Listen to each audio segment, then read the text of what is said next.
With this Guitar Lessons for Beginners video, we'll show you how to read guitar tablature, which is also known as guitar tab. We'll also go over the differences between reading music with standard notation compared to reading guitar tablature, and that should help you decide which approach will ultimately work best for you. So along with various tab diagrams and a song example to practice with, we're going to cover it all with the step-by-step approach. Guitar tablature is a written form of music that is specifically designed for guitarists. So if you were to compare a written tab to written standard notation, there's a slight resemblance with the lines going across, but they are two totally different formats when it comes to reading music. In fact, the lines going across actually represent different things when you compare reading music to reading tab. And when it comes to learning how to read tab, it's a lot less challenging than learning how to read standard notation. In fact, you can learn to read guitar tab by understanding a real basic concept that I refer to as the 3 sets of numbers. The first set of numbers are your finger numbers, and for guitarists, the finger numbers are 1, 2, 3, and 4, with the 1 finger being your pointer finger and the 4th finger being your pinky finger. Down the road, it applies to actually both hands if you're a guitarist, because you'll be using fingers to pluck strings with. But early on, and for this lesson, the finger numbers for most of us who are right-handed players will be on the left hand, the fretting hand. We'll be calling off those finger numbers to fret notes with. The second set of numbers are the string numbers. There are 6 strings on the guitar. And starting with the thin string, they're numbered 1 through 6. So 1, 2, 3, 4, 5, 6.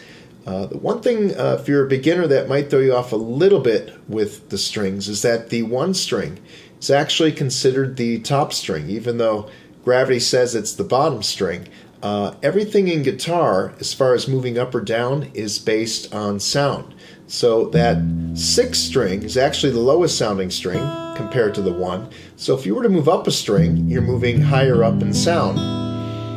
The top string then is the 1, the 6th string is the bottom. And that might be a little confusing early on, but if you know that right away, it's a good start. And then finally, the final set of numbers to know are the fret numbers. These metal things going across a guitar. 1st fret, 2nd fret, 3rd fret, etc., etc., etc. If you know those 3 sets of numbers, you can not only have someone explain to you how to learn songs, but you can also start to read tab. But before we get into looking at a tab example, we should review going over the 3 sets of numbers. So we're going to give you a little challenge, and if you want, you can actually pause the video to see if you can figure this out. But with your, again, if you're right-handed, your fretting hand, the left hand, can you put or place your 1st finger on the 1st string, 1st fret? Now we will show you in a few seconds how to do that, but if you want to pause the video, see if you can do it on your own first. Again, your 1st finger, left hand, on the 1st string, 1st fret. And here's how we'll go about it. I already kind of gave a hint there with the 1st finger, 1st string, 1st fret. Now, there's a little bit more to it. If you got to this location, that's great. As far as sounding the note and everything, you need to use your fingertip and curve your knuckle. And then by pressing down hard with the fretting hand, a little softer with the plucking hand, you get that string to ring clearly. But what we're going to do in the next clip, we're going to show you how this applies to reading tab. Now with guitar tab, you have 6 lines going across, and those represent the 6 strings. The bottom line will be the 6th string, and the top line will be the top string or the 1st string. Now the numbers on the lines for guitar tab represent the frets to play. So if we go back to our previous example, when we had our 1st finger fretting the 1st fret on the 1st string, well, we have a 1 on the 1 string. So that indicates at least the note to play. Now, most tabs don't tell you what finger numbers to use. As time goes on, you're just going to know automatically what to do. But for a lot of my beginner videos, I put the finger numbers below the tab. So what you'll see in this example is a 1 below the 6 lines, that indicates which finger number to use. So on this example, you see the 3 sets of numbers being applied. The string numbers, and our first finger is on that first fret of the first string. Now with this tab example, there are 4 notes played on the top string, and we're going to go over those notes not only to help read tab, but also to work on getting clarity from the notes we're fretting. It's 1, 2, 3, 4 on the top string, and if you look at the numbers below the tab, it's also 1, 2, 3, 4. So 1, 2, 3, and 4 fingers will be fretting the first, second, third, and fourth frets. The key is to arch your fingers. We not only want to read tab in this video, but also have you focus on getting clarity out of the notes you play before we go to our song. And so let's do this run through right now by playing 4 notes on the first string. Here's how it should sound. And we let that last note ring or sustain a little bit. The pinky finger is everyone's weakest finger, so if you're a beginner, it might take a little extra effort to get some sustain out of that last note. But let's do that 2 more times.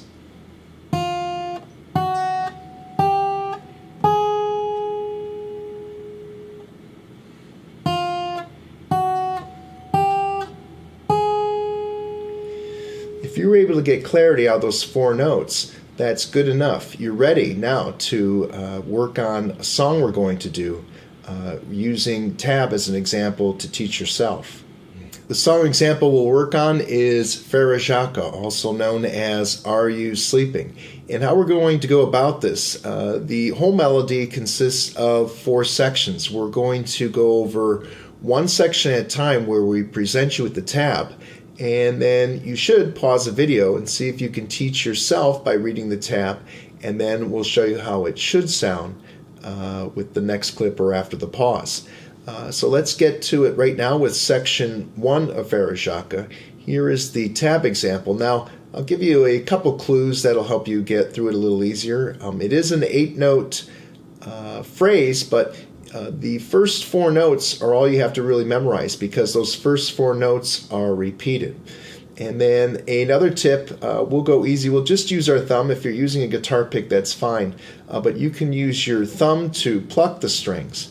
But at this point, if you want to pause the video, look at the tab, see if you can teach yourself section 1 of Frere, Jacques. All right, for section 1, we have our middle finger on the 2nd string 3rd fret. Then we just simply shift the thumb to the top string, open, then the top string 2nd fret, and then back to that very first note with the middle finger. So if you get that first 4-note phrase down, and then just repeat, and that's how you would play section 1.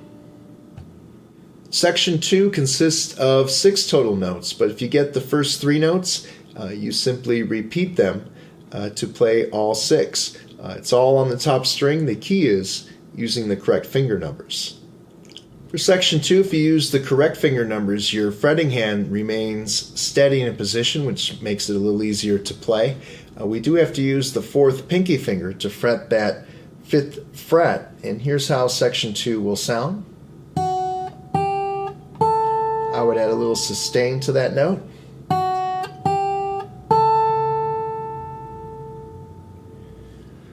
Now at this point, it's a good idea to get a good foundation, especially if you're a beginner. And that would be putting together sections 1 and 2. So here's an example of sections 1 and 2 combined, which is halfway through the song. Here's how it'll sound.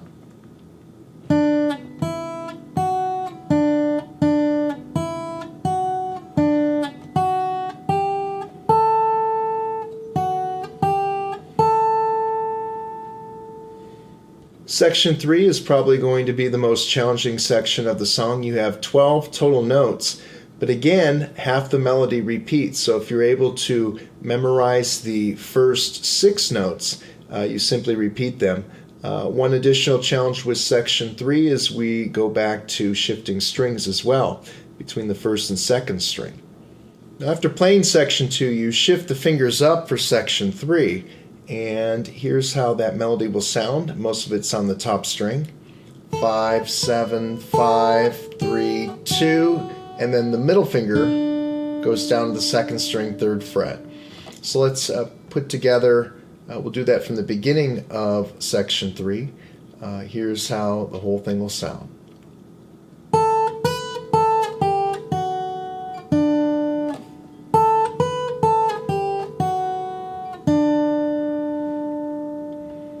Now by this point, if you were able to teach yourself section 3, you pretty much have the reading tab down, and we'll just show you really quickly how to play the final section, section 4.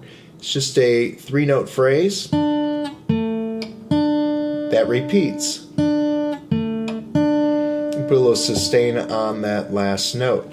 So what we can do with the next clip, it'll be a review of the complete melody, where you can see if you can put it all together and either try to play it from memory maybe if you have it down, or if not, read the tab and see if you can play along with the example.